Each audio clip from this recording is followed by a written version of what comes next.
Chapter 480, Rewards for Honesty.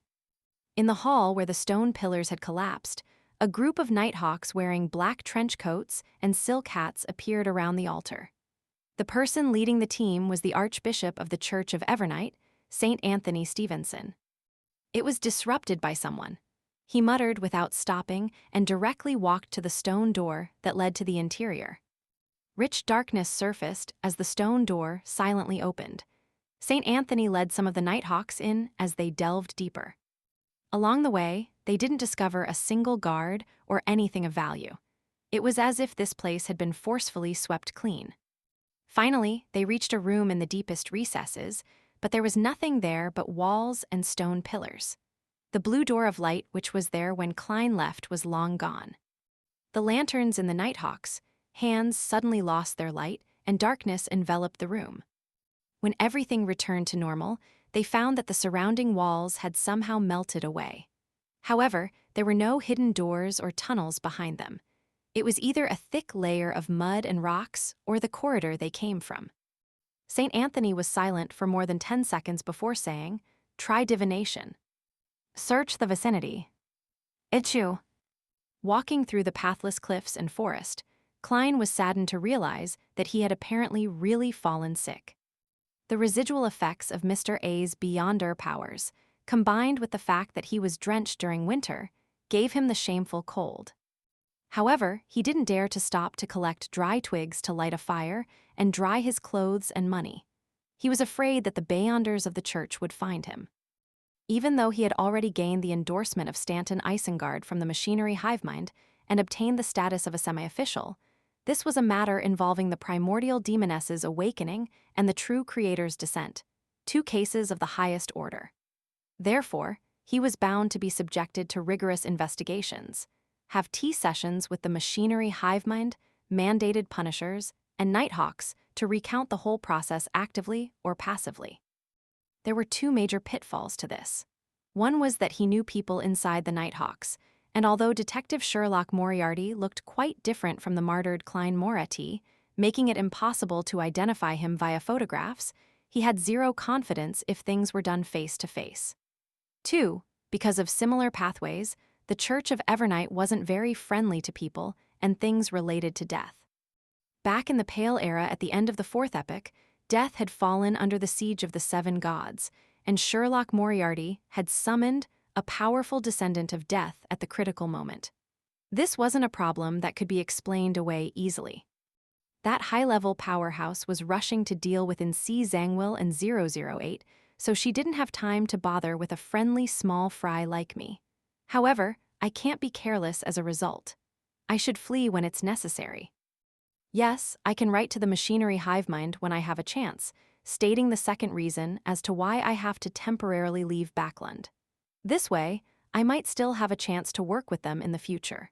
Of course, I have to secretly observe to see if the machinery hivemind has any strong enmity towards any descendants of death.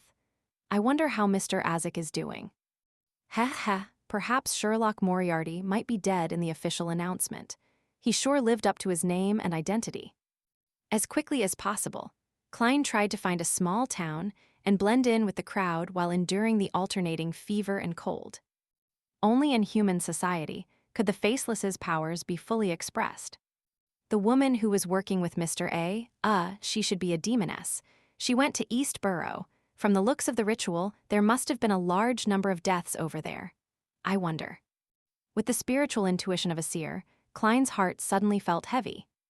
At this moment, all the colors in front of his eyes turned saturated, as if they had been sprinkled with oil by a deity.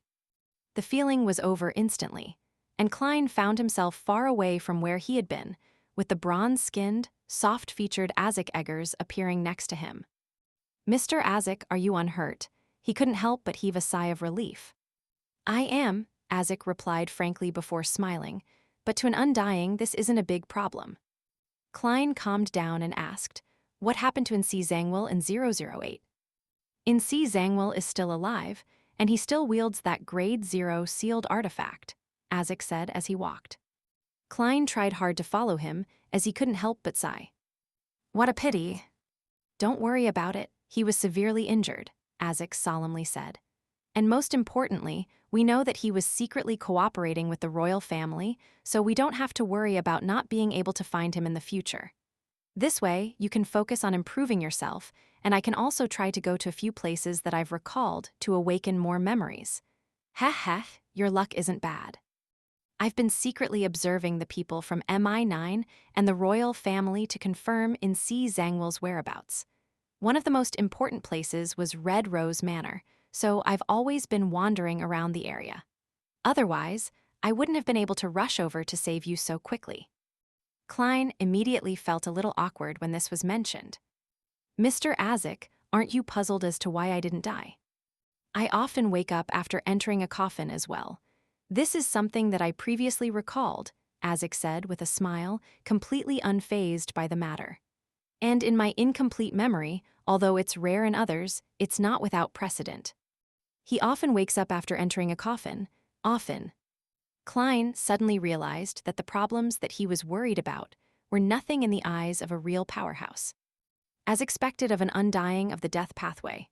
Well, Mr. Azik had mentioned that he had been in this sequence for a long time, which means that he has long advanced. Klein thought for a moment, then he asked with concern, Mr. Azik, would Insi Zhangwell discover that I'm Klein Moretti?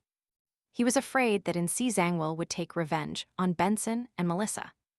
Unlikely. At most, he would believe that we knew each other long ago or that you're my informant if we use the terms that the police uses. Azik recalled and said, but that grade 0 sealed artifact might notice it, but you don't have to worry. Why? Klein pressed. It was unknown what Azik had remembered, but his expression suddenly turned strange. It was as if he wanted to laugh, but at the same time, he felt horrified. That grade 0 sealed artifact will keep attempting to write down the death of its owner. This is likely to be intrinsic to it and cannot be changed. Therefore, I doubt it would actively divulge such important information that can put Insi Zhangwell at a tremendous advantage during such a critical moment, unless it involves something that it cannot avoid or explain. Seeing that Mr. Azik was so sure about it while producing such strong justifications, Klein exhaled. It was as if he had recovered a little from the cold. Seeing this, Azik added, it's best if you leave Backland for the time being. Insi Zhangwell might use that grade 0 sealed artifact to seek revenge again, using your fake name. As long as you aren't in Backland, it should be fine. That grade 0 sealed artifact sphere of influence doesn't exceed a large city. Just as I had predicted, there's a limit to its sphere of influence. Otherwise, Insi Zhangwell could have easily hidden in a small town in the southern continent and leisurely arranged the fates of all his targets without having to worry about anyone finding him. Klein asked after some deliberation, a short trip to Backland for a day or half a day is fine, right? With the premise that I've changed my identity and looks. With that, he rubbed his face, instantly reverting back to his appearance back in Tianjin. Azik's eyebrows twitched, and he nodded. It's fine. He turned his head and looked into the distance at the spot that he could no longer see.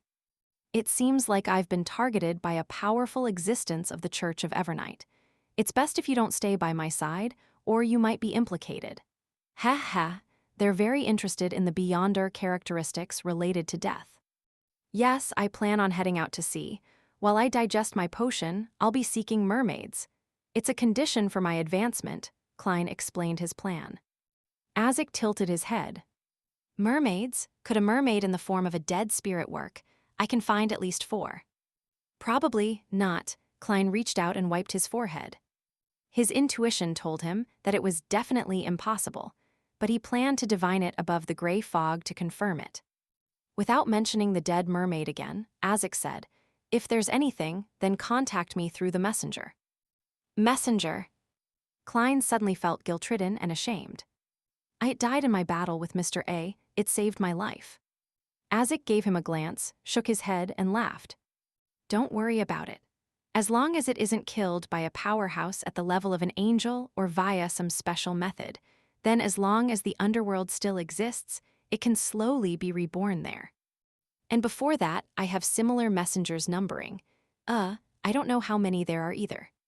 It sounds like there's an army of such powerful and humongous messengers. Klein turned agape, unable to say a word. His shame faded, and he asked curiously, "Mr. Azek, where is the underworld, or in other words, hell?"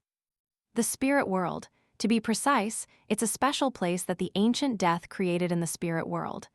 Azek didn't hide the truth. Ancient death? That should be the ancient god, Phoenix ancestor Greggrace. So the underworld belongs to the spirit world. No wonder the basic structure in mysticism is the real world, the spirit world, and the astral world. It doesn't contain the underworld and the abyss. Klein was about to ask a question when he suddenly remembered something and quickly said, "Mr. Azek, I obtained a card of blasphemy created by Emperor Roselle. It contains the secrets of high-sequence Beyonders. I believe it can help you recall more things. However, you'll have to wait a while. It's hidden in Backland." Klein didn't mention the bounty, fearing that it would reveal the Tarot Club's secret, the mysterious space above the gray fog, and Miss Justice. Therefore, he could show his gratitude towards Mr. Azek for his help and sacrifice in this tactful way. Azaz looked at him in surprise, but he ultimately said nothing. He nodded and said, "When you get it back, have the messenger bring it to me.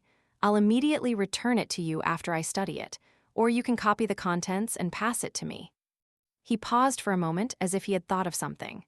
Then, he took out a glove that was so thin that it looked like it was made of human skin from his pocket and handed it to Klein.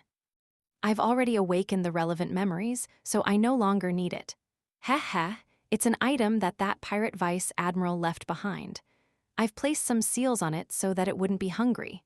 However, every time it's used it will require you to use a human's flesh and soul to feed it. Otherwise, it will devour you. Creeping hunger, the remains of a particular shepherd."